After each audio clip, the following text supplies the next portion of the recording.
Welcome to Public Health America, a weekly program produced by BronxNet in partnership with Mercy College. I'm your host, Dr. William Latimer.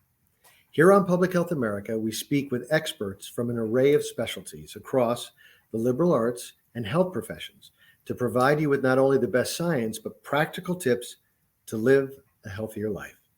We also celebrate what studies have long documented, namely the unparalleled value of a liberal arts college education by setting the stage to pursue a career of your choice, increase lifetime earnings, and engage in civil debate. Our experts will share decisions they made and support they received that helped them to beat the odds. By sharing one or two life lessons, their stories may provide you with the inspiration and method to realize your dreams. This is Public Health America.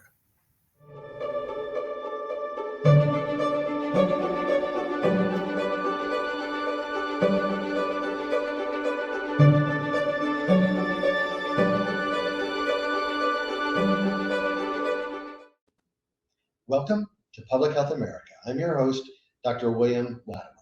We're here today with Dr. Janelle Goodwill from the University of Chicago School of Social Work, Policy, and Practice.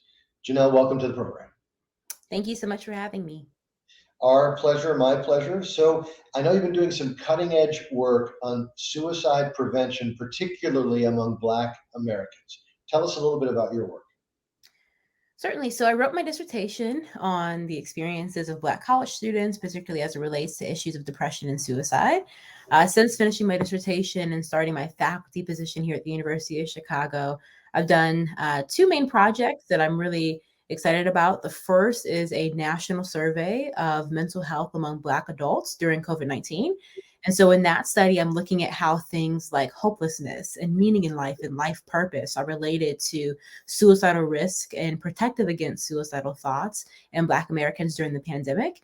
And then in the second project, I've recently got grant funding from the National Institute of Mental Health to implement a school-based suicide prevention intervention for Black middle school students here on the South Side of Chicago. And so I'm really looking forward to moving both of these projects forward. And that's really the main things that I'm working on right now. That's very exciting. Obviously an important topic. So let me ask some basic questions. In the epidemiology of suicidal ideation and suicide attempts, are there differences by race, ethnicity? There are, and there's been a lot of really important work and some serious efforts that have been put forth by researchers over the past 30 years. We are seeing recent changes in the trends, which I think is something important for people and viewers to be aware of. So historically, we've seen that suicide rates are higher among young Black males relative to young Black females. But there's been some recent work led by Dr. Ariel Sheftal and others who found that actually this gap between male and female youth suicides among Black youth in the U.S., this gap is actually narrowed. So the number of suicides has actually increased among Black girls in recent years. Also, we see that among Black children, those younger than 13, they're more likely to die by suicide relative to white children of their same age group. And so while suicide has been a serious issue among Black Americans for a long time, we are seeing some really concerning trends, particularly among young children, those younger than 13, and then also these increases in girls. Got it. And you mentioned you recently were awarded a study from the National Institutes of Health, NIMH. Congratulations. What funding mechanism did you get? So this is an R34 to pilot a culturally adapted suicide prevention intervention in schools here. Tell us a little bit about it. So we'll be building upon the Signs of Suicide program. It's an existing intervention, and we're going to be implementing this across a couple of schools on the South Side. And we're interested in seeing if we get some differences in terms of changing the intervention content to be more culturally relevant and really specific to the needs of Black students here in Chicago. And so we'll compare the existing intervention content to a culturally adapted version of the intervention, and then see which students who, depending on if they were assigned to one group versus the other, which students would have better mental health outcomes at the end of the intervention. Sure. Will the race and gender of the therapist or intervener be controlled, or how or does that matter? Yeah, it's a really important question. Research has definitely shown that there are definitely times where having race concordant interviewers or even gender concordant interviewers can be really helpful. I think one of the interesting things about the Signs of Suicide program, this is an intervention that's longstanding. It's been implemented across several schools across the country, and over 50,000 students have already received this. So that's not something that I came up with myself. It's an existing intervention, but we are really using that as a foundation to consider how we can change this content to be relevant to Black children in Chicago. So actually, this is implemented by teachers in schools. So I think that that's really important because it's not dependent upon a research team to go in and try to be the savior for any children in Chicago. Instead, it's really helping train people who are already in the lives of children, who are already serving, who the students already know, and just providing them with additional resources and tools so that they can be the ones who actually provide the intervention there. Got it. Got it. So what I, I remember that there used to be, at least we were trained, that rates of ideation can be quite high, but then actually acting on it and completing it is a little bit lower. How does one, is that still the case? And how do you tell the difference? How do you decide when to intervene? And and again, since your focus is to specifically try to prevent suicide among Black Americans, are there any race, ethnicity issues there to pay attention to? Certainly, yeah, those are all really good questions. And so I would say, yes, the data nationally and even globally still confirm that the number of people who seriously consider suicide is definitely higher than the people who actually go on to attempt or even complete suicide. In this, though, we do see that typically females are more likely to report seriously considering or planning an attempt, but we do see that males are more likely to ultimately die by suicide, and that's oftentimes due to the lethality of the method that they use.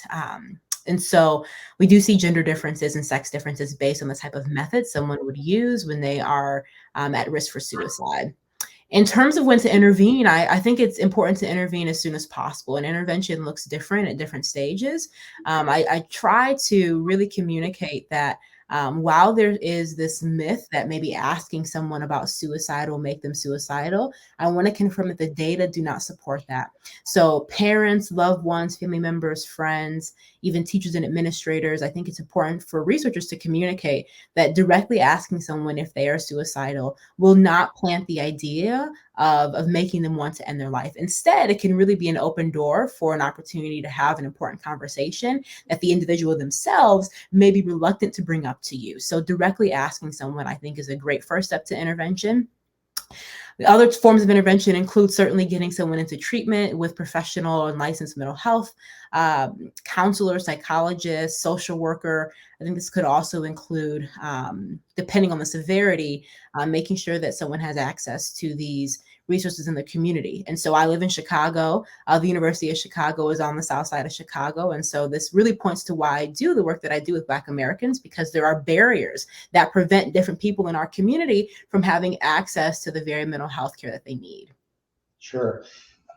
All excellent points. We've had a number of guests on the program that have talked about very disturbing trends that have been in existence for recorded time, and certainly in recent years, just acts of senseless and completely unacceptable violence based on race, based on gender, based on sexual orientation, but certainly race. In your research or in the debate as it relates to suicide or suicide, thoughts of suicide, to what extent is just a heightened level of chronic and acute stress that is very extreme by virtue of racism, is that part of the discussion? It certainly is. And I mean, there's been, I think, many Black scholars who have pointed to issues of racism for a very long time. structural forms of racism, along with individual and daily experiences of racism. People might refer to that as microaggressions or daily stressors. And so there has been studies that have focused on this, and we have seen that racism is associated with an increase in suicide risk. But I think the challenging thing with studying this topic is that there's rarely one issue that someone is facing that leads them to want to end their life. Typically, it's a culmination of events that get to the point where over a series of time, someone feels that that it really just becomes overwhelming. And so while racism is certainly a factor, I don't think it's the only factor that has to be addressed. There are so many other things that must be addressed, but also there are many strengths that Black communities, Black families, and Black individuals are looking to as sources of strength that I think definitely help support and bolster their mental health. Sure. So looking at protective factors too. So what do you see as next steps of your work? So next steps of my work is really locally focused. I think that while we certainly see so much happening across the nation right now, I think that still, I moved to Chicago during the pandemic and I still have so much to learn in terms of getting acclimated here. But I think it's really my responsibility to serve where I'm planted. And so nationally, I'm sure maybe you've had guests talk about this. Nationally, there's a conversation about Chicago and gun violence as it relates to homicide. But the data that I'm seeing, particularly at the county level, are pointing to some serious concerns around suicide among Black Chicago residents. And so my goal in terms of next steps is to really focus on how to best serve exactly where I am and how to take the resources that I've been afforded by being a faculty member at the University of Chicago and distribute those resources just widely across the community. That sounds great. Very exciting work. We're going to take a quick break. When we return, Dr. Janelle Goodwill will tell us a little bit about her personal life story and her education and undergraduate experience and how that set the table for the excellent career and work she's doing today. This is Public Health America. I'm your host, Dr. William Latimer. We'll be right back.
Radio reports and newspaper headlines in the 1970s and 80s misrepresented communities in the borough of the Bronx. Then, something transformative happened. By, for, and about the Bronx, BronxNet was born.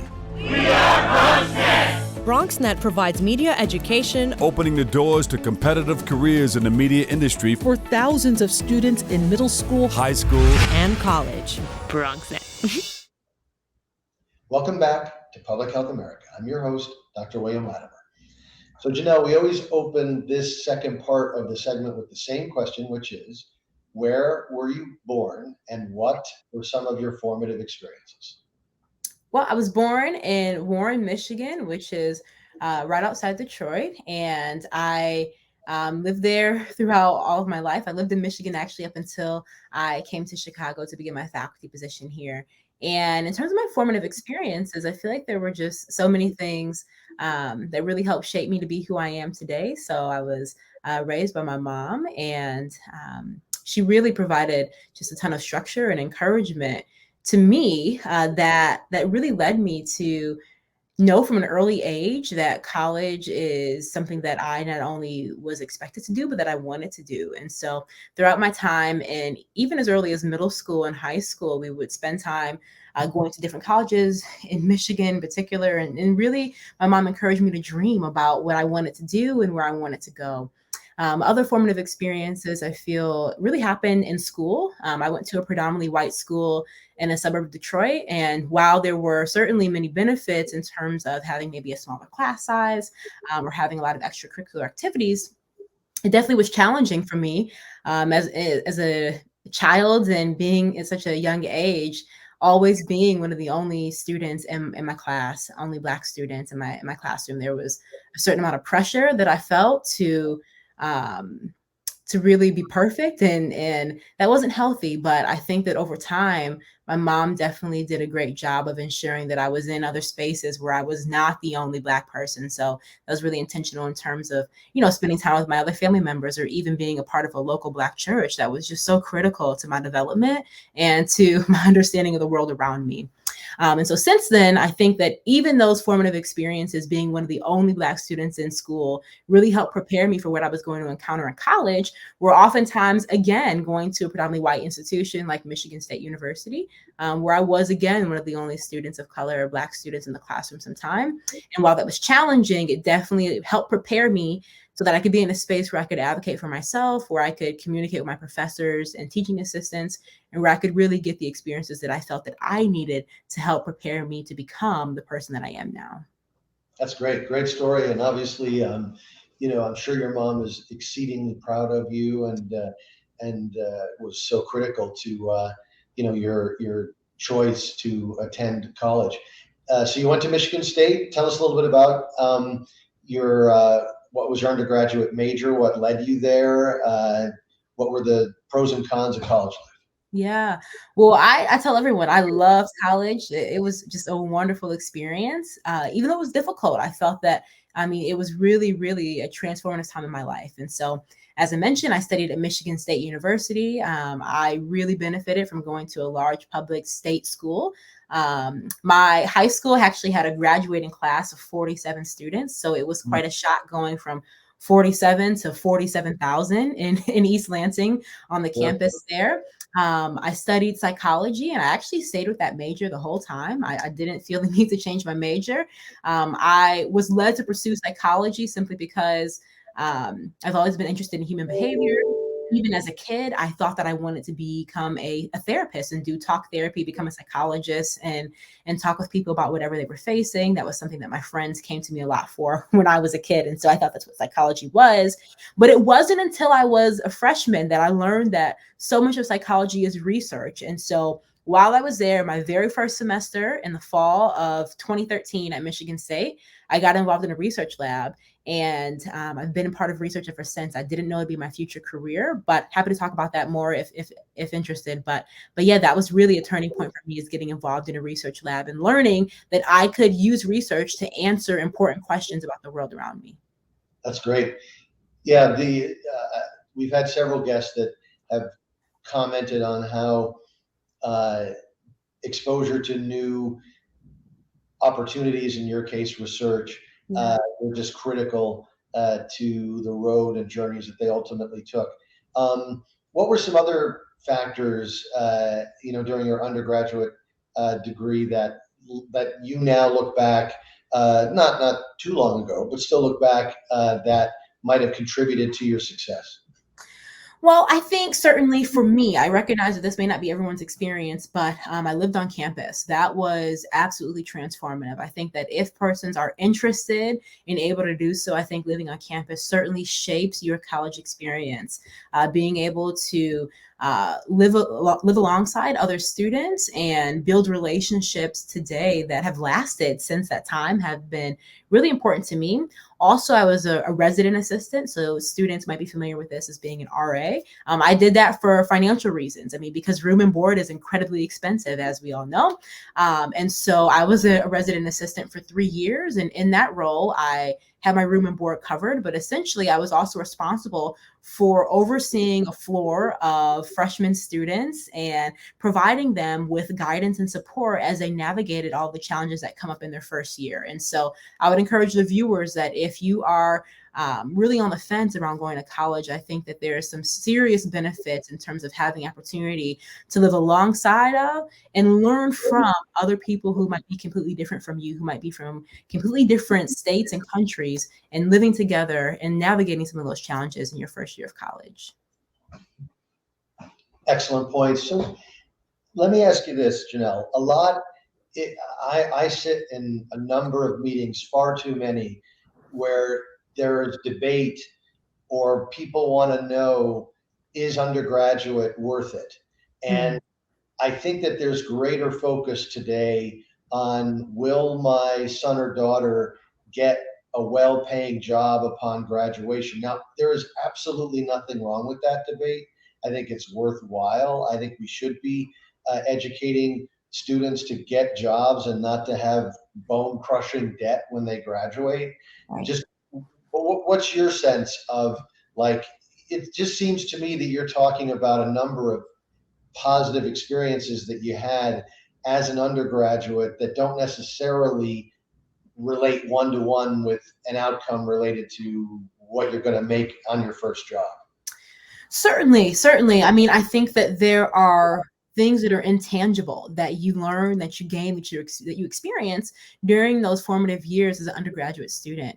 But the conversation around debt is deeply personal. I do have student loan debt, and I think that it is certainly only gotten worse for young people today. And I am walking through that right now. And so I would certainly encourage students, prospective students, and families to begin as early as possible, thinking about and really looking at some of the institutions that are nearby that might provide funding for tuition and even pursuing scholarship opportunities. I don't think that student debt has to be the only option. It certainly doesn't need to be. I think that there are way more expansive ideas around education that I would love to see us pursue. But even still, I would say that pursuing the undergraduate degree and having the opportunity to live on campus, while it didn't necessarily, maybe there's not a direct correlation between me being a professor now, I do think that it helped prepare me to give me skills that I needed to learn how to interact with others and also how to become a leader. Thank you. So after undergrad, what was your next step? After undergrad, I then left East Lansing and just went just an hour down the road to Ann Arbor, Michigan, which is where the University of Michigan is. So there I did my master's in social work and again got involved in research there. And it was during my master's program that I really built a relationship with a professor who ended up becoming my advisor in the PhD program. So while at the University of Michigan, I did my 2 years in the master's program. Again, I had plans to become a clinician to do therapy, but I decided to apply to the PhD program at Michigan during the very end of my master's program, and I got in. And so instead of staying in Ann Arbor for 2 years, I stayed on an additional 5 years to complete my PhD. And then after that, I came to Chicago. So much of my time was spent in East Lansing and then Ann Arbor, Michigan. And talk just a little bit about your graduate experience, either at the master's level or the doctoral level. What were there any challenges that you faced, or was it just a great opportunity and you love doing research? And what were some of the positive things or the things that helped you succeed there? Well, I think that with anything, there's pros and cons, and I think that life is bittersweet. And so, while it was certainly the best decision for me to continue my studies at the University of Michigan and to pursue the master's and PhD there were certainly hardships. And I don't know anyone who doesn't face hardships when they're pursuing some of these more advanced degrees, but I definitely faced a lot of loneliness at the beginning, a lot of self doubt. And I think something that some of the viewers may be familiar with is imposter syndrome, really questioning whether or not you belong in a space, whether questioning or not you really have what it takes to succeed. And so for me, wrestling with those tensions really is something that led me to pursue therapy. And so I think one of the great benefits of being a student is that colleges and universities, they have counseling centers where students can receive mental health support. And I'm not just saying this because I'm a mental health researcher. I'm saying this because this is what I live and what I do. Even to this day, I have my own therapist that I see. And so students, they typically don't have to have insurance to see the counselors on campus. And so that's a great plus. But the issues that I was facing during the beginning of my master's program definitely led me to seek professional support. And I got the tools that I needed to help me learn how to cope with stress. I think that that is so important, that there are new stressors that emerge when you step on campus, when you're taking new classes, when you're faced with maybe interpersonal problems that you've never dealt with before. And in those times, I think it's really important to seek the wisdom and the advice and the professional training of someone else who is prepared to do this. And so I sought counseling, and that was really helpful for me. And then over time, I learned how to cope with some of the stressors I was facing. And then from there, I was able to really see a lot of success in terms of my academics, but also in building relationships with other students who were facing the exact same things as I was, but maybe they were afraid to say. So over time, things got better, but I certainly want to be honest in stating that it was very difficult up front. It's so reassuring and reaffirming and so strong and positive to hear you talk about what you just shared, because obviously you're wildly successful. You're an admittedly early career, and obviously incredibly articulate, and you're doing great stuff. But saying that therapy is something that has benefited you, I think that's an incredibly powerful message for our audience. With that, I want to thank Dr. Janelle Goodwill for joining us today. I want to thank our viewers for tuning in. This is Public Health America. I'm your host, Dr. William Latimer. See you next time. Until then, take care.